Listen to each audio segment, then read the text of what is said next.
jusqu'au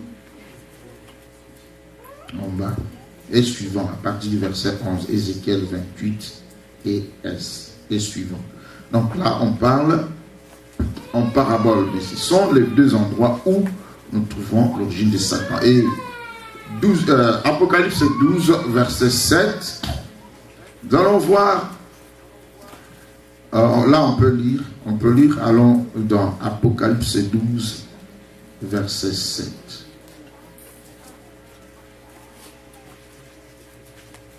Apocalypse 12, verset 7, et on descend. Voilà. Alors, qu'est-ce qui s'est passé? On va lire l'Apocalypse 12 pendant que vous cherchez le passage, je commande. Quand Dieu a créé Satan comme chérubin protecteur, il a fomenté une mauvaise pensée de s'égaler à Dieu. Alors, même si on nous dit qu'il était chargé de l'adoration dans la cour céleste, même si l'on nous dit qu'il avait vu comment on adore Dieu, il a apprécié cette adoration, il voulait s'en approprier. L'allusion n'est faite, ce sont des commentaires sur ces passages qui ne disent pas exactement cela, mais dire qu'il était un ange de Dieu avant de devenir un ange déchu, c'est correct. Et il faut aussi dire qu'on dit cela parce qu'il y a des passages qui disent qu'il y avait de la musique dans son corps quand il avait été créé. J'ai eu suffisamment le temps d'étudier la personne de Satan selon la Bible, pas d'après les témoignages d'un ancien catcheur. Alors j'ai compris une chose. Il avait le rang d'un serviteur de Dieu comme les sacrificateurs. Par exemple, vous voyez dans la Bible, y a-t-il quelqu'un qui parle qu'anglais ici? Ok. Devez-vous à interpréter à côté de nous.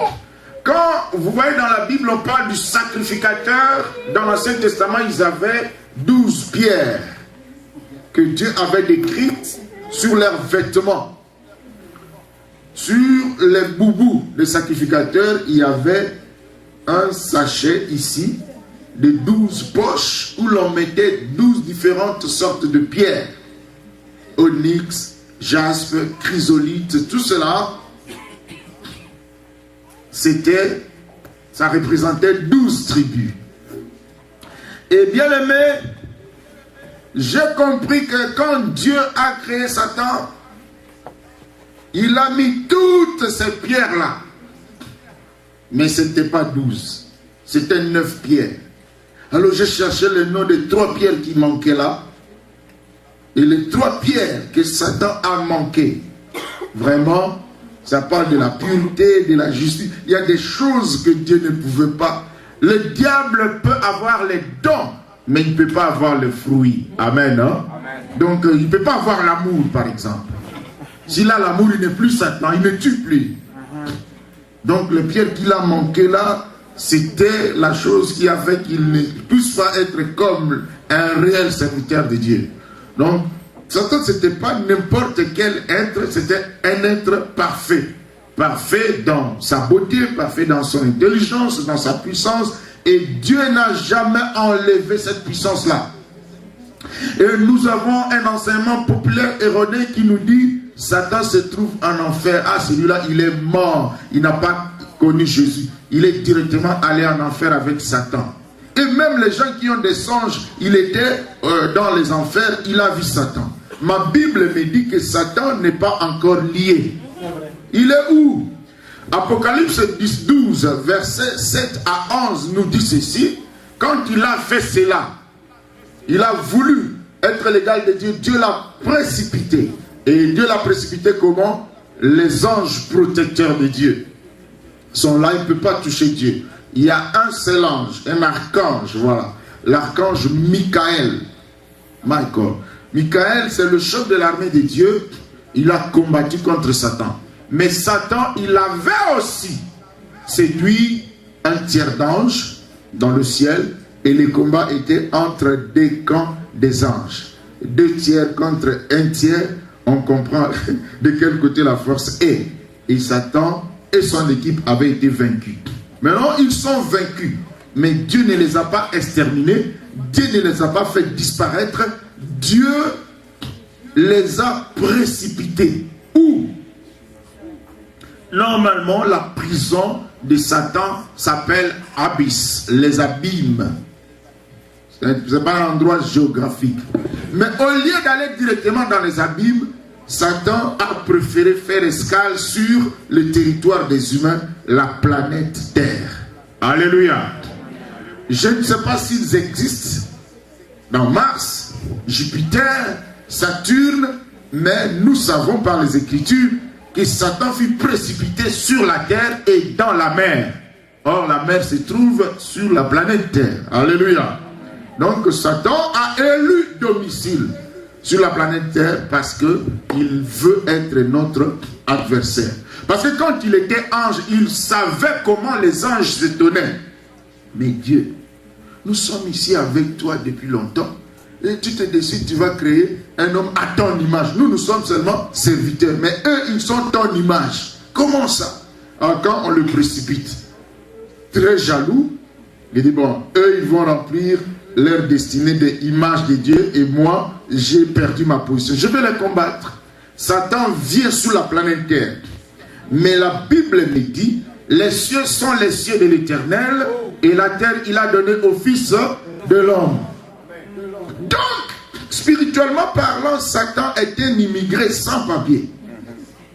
Parce que la juridiction planétaire appartient à l'homme. Satan est venu par violation. C'est pourquoi Dieu nous a donné le pouvoir de les chasser. Dieu ne va pas chasser Satan. Jésus ne vient pas chasser les démons pour toi. C'est l'homme à qui Dieu a donné la terre qui doit chasser ce qui n'est pas humain. Les animaux au moins ont droit de citer à la terre, mais pas les esprits. C'est pourquoi un démon, pour opérer sur la planète Terre, il doit entrer soit dans un homme, soit dans un animal. Satan, quand il voulait attaquer les premiers humains, il n'y avait pas encore d'autres hommes. Il est entré dans un animal. Serpent.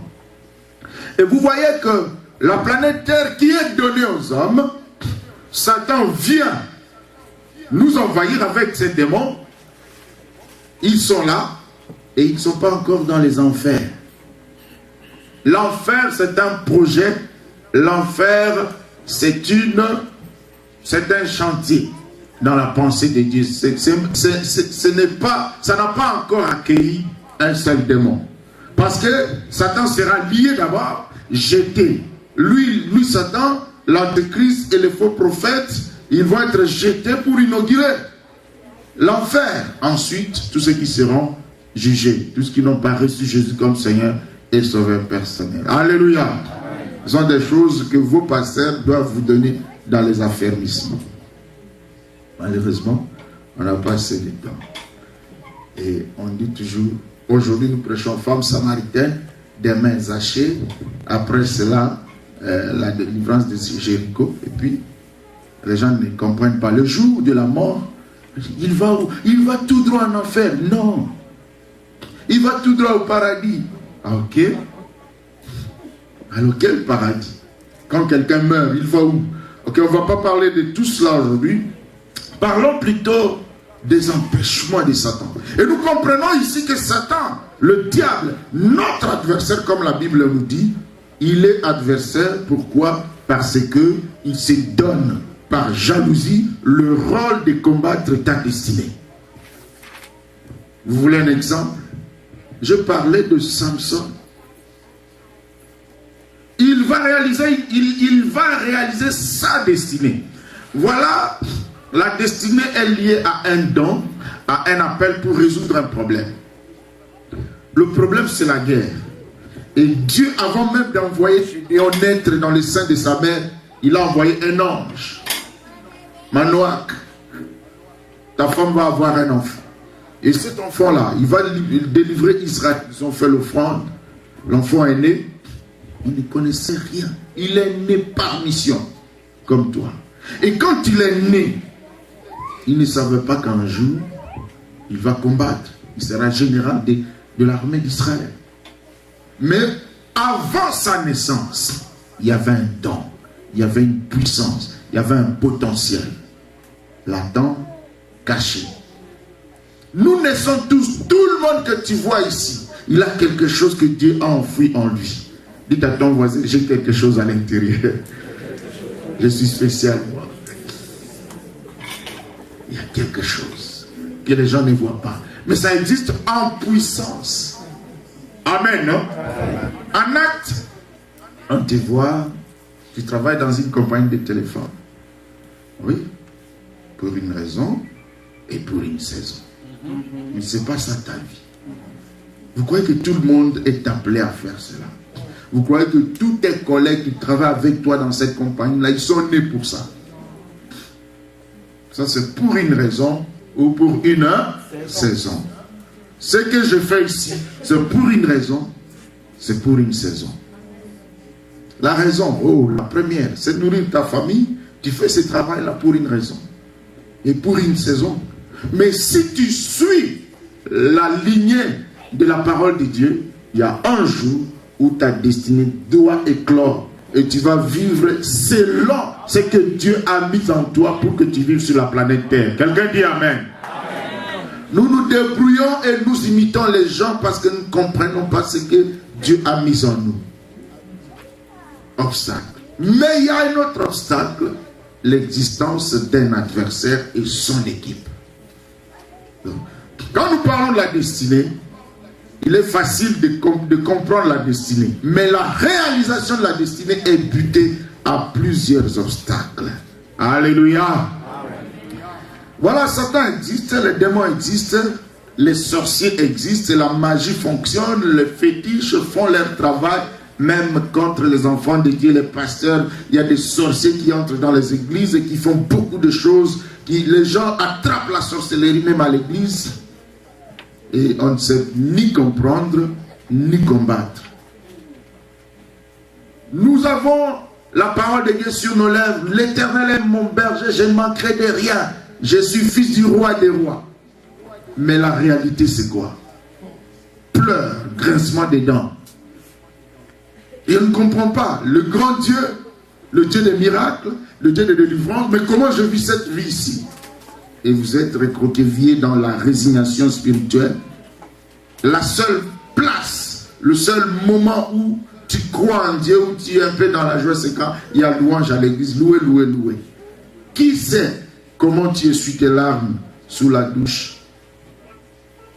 Bien-aimé, le diable existe et il empêche les gens de réaliser leur destinée. Maintenant, nous sommes là, non pas seulement pour dire le diable existe, comme si nous le vantons, nous le glorifions. Mais qu'est-ce qu'il faut faire pour contrer cette attaque-là?